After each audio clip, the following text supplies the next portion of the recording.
Name, Extraction. One sentence summary. Thor goes all John Wick as he tries to save the son of a crime boss. Could you beat the villain? Yeah. Could I smuggle a 14-year-old boy out of a hostile city in Bangladesh when everyone's trying to kill me and him? Yeah, I could. I'd just wear a disguise. You've seen the moustaches.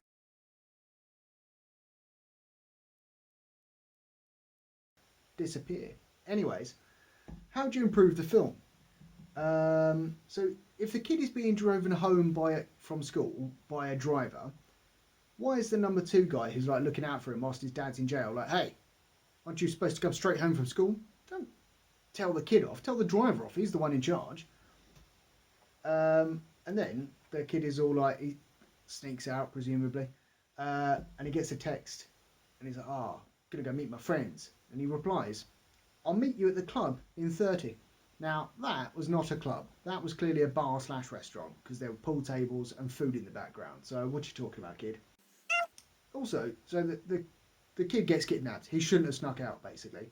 But it is interesting that the people who kidnapped him knew he was going to be there. Besides the point. And his dad, the criminal boss man, finds out and he's like, hey, number two guy, whose name I can't remember. If you don't get my son back, I'm going to kill your son. Right, I don't think that's the best way to inspire confidence and loyalty in your men. Chris Hemsworth, we'll meet him. He's doing all right. Question is though, why are all action heroes got dead family these days? Chris Hemsworth goes back to his shack and he meets like his boss lady. And he seems to have a cut in his head, which is weird because like, I don't think we saw him get one. But there you go. And she's all like, look, man, the clock is ticking. We got to go and rescue this kid, and we got to do it quick. I will meet you in the morning if you're sober. No, just let's go now. You can sober up on the journey. You're going to a different country. You'll be fine. And Chris's shack, putting it politely, bit of a shithole.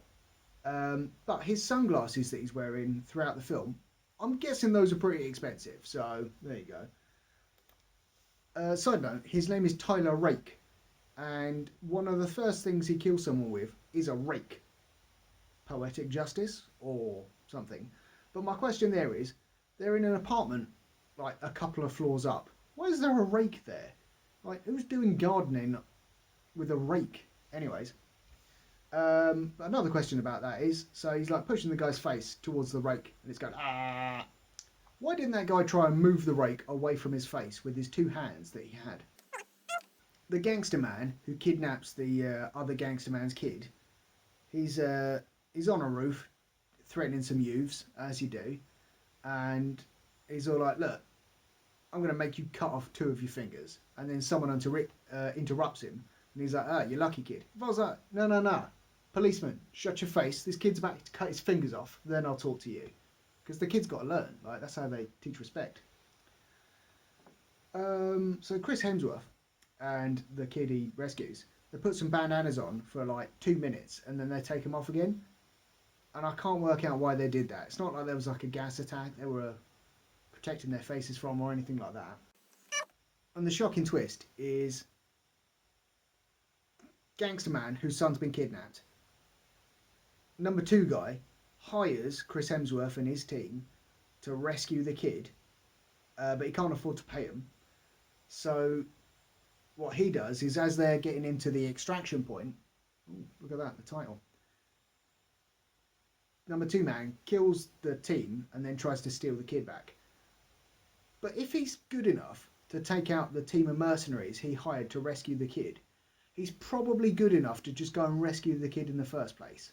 Right, there you go. And there's a bit where, like, they're running through the streets and through houses and they crash through a civilian's house and the civilian's on the sofa like, ugh. That's a cliche, stop doing that, films. There's like a knife fight in the middle of a busy trafficy street, which is pretty cool. But there was no reason for those vehicles not to stop because it's not like it was on a hairpin bend or something. Also, there's a bit where Chris Hemsworth and the kid hide in a sewer. No, fuck that, man. There was plenty of places like inside. They were just hiding in a building. Then they left there, tried to get in a car and tried to get away. They couldn't. They had to go hide in the sewer. No, fuck that. Just go back into the building you were in, like, for a hour at least. Pretty sure it was light when you went in there and dark when you left. Anyways, the evil gangster man, the one who was going to make that kid chop his fingers off, and he stopped. The kid turns up at this location that seems to be like a nightclub, because there's all these people dancing and stuff. But then upstairs, the gangster man is having dinner with his family, so I'm not really sure what that place was. Anyway, the kid turns up and he's chopped off one of his fingers. And he's like, oh, look, Chris Hemsworth and that kid that you have kidnapped and has now got away, they got away from me, so I've chopped my finger off as an act of loyalty. And the gangster man's all like, you're a fucking idiot. Why'd you do that? And he like, it was just weird, because like, he was the one who was like going to make the kid chop his finger off. And then he did it, and then like he was like, oh God, you're a moron. So if the Colonel policeman hadn't interrupted, I can only imagine that the gangster man were like, oh, don't cut your finger off. Oh God, that's disgusting. Anyways, there was a bit of a sidetrack there. Who told you that? Oh, I read it in a book. What book? What book did you read it in at school, you liar? David Harbour, he's in this. He's an old friend of Chris Hemsworth, and they get into a bit of a fisty fight. And you know, it looks like David Harbour's gonna win. And even Chris Hemsworth, in the beat up condition he was in, I don't believe that. Like,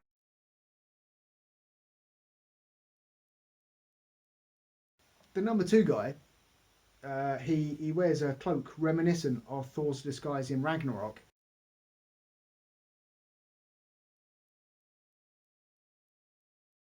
And it just highlighted again, why the fuck didn't Chris Hemsworth and the kid at least try wearing disguises and just walk out of town? Because the number 2 guy and the kid walk onto one of the roadblocked bridges, almost getting away with it, with basically no one even looking at them. And that's because they're wearing disguises. So why didn't Chris Hemsworth try that at the start? Anyways, there's a bit where the number 2 guy, whose name I really should have looked up, pins a guy, an enemy, down whilst he's reloading his gun, then shoots him, and that is taken directly from John Wick number 2. And presumably a burning car is quite hot, so I don't know if hiding behind one is the best place. But you know, that's what the kid does. He doesn't even seem to notice the heat. And there is so much collateral damage in this film. Surely there's some innocent people in town who got hurt. Like, there's the Colonel policeman guy. He's corrupt, and I think there was a line like, "Oh, everyone's on the take around here." But surely, like, some of the policemen are just trying to make a living for their family or something, and they get horribly butchered. The final battle thing. The gangster guy who wussed out of making a kid chop his fingers off. He's on in like his penthouse or whatever it is, and he's looking at this bridge a couple of miles away with binoculars, and he can't see shit. That's too far away. It's ridiculous. There's a bit where the lady walks up to the gangster man with the binoculars and didn't chop the kid's finger off. And he's in a men's room, standing at the urinal, and she kills him. And I could just think, like, the bottom of her dress is just soaked in piss now. That's horrible. Ugh. And at the start of the film, Chris Hemsworth is in a big lake, and he's sitting underwater, and he's thinking about his dead kid or whatever. And then later in the film, the kid he rescued, he's all like, oh, you only drown in a river when you don't get out. Which is kind of fucking obvious when you think about it. And then at the end, Chris Hemsworth falls in a river. He's been shot in the neck. He's not doing too well.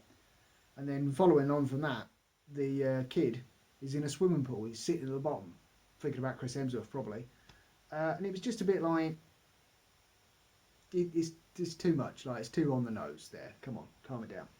Anyways, rating out of 5 beers. There's good action in this. I particularly like Chris Hemsworth slapping around all those kids, and like the long take was pretty good. But after seeing 1917, like everything else just fails to compare. So there you go. Yeah, I'll give this a 2 beers out of 5.